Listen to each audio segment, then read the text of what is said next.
Mr. Becerra, are you familiar with an Israeli study that had 2.5 million patients and found that the vaccinated group was actually 7 times more likely to get infected with COVID than the people who had gotten COVID naturally? Senator, I'd have to get back to you on that one. I'm not familiar with that study. Well, you think you might want to be if you're going to travel the country insulting the millions of Americans, including NBA star Jonathan Isaac, who have had COVID, recovered, look at a study with 2.5 million people and say, well, you know what? It looks like my immunity is as good as a vaccine or not. And in a free country, maybe I ought to be able to make that decision. Instead, you've chosen to travel the country calling people like Jonathan Isaac and others, myself included, flat earthers. We find that very insulting, goes against the science. Are you a doctor or a medical doctor?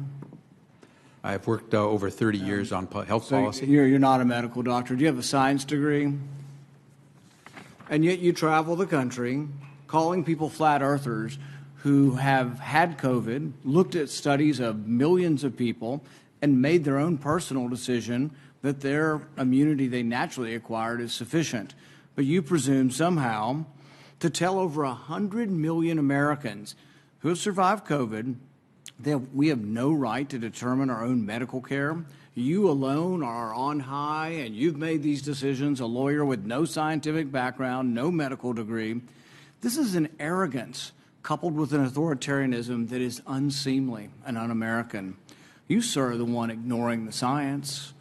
The vast preponderance of scientific studies, dozens and dozens, show robust, long-lasting immunity after COVID infection.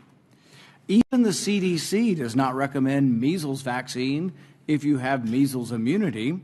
The same was true for smallpox. But you ignore history and science to shame the flat earthers, as you call them. You should be ashamed of yourself and apologize to the American people for being dishonest about naturally acquired immunity. You want more people to choose vaccination? So do I. You want to lessen vaccine hesitancy? So do I.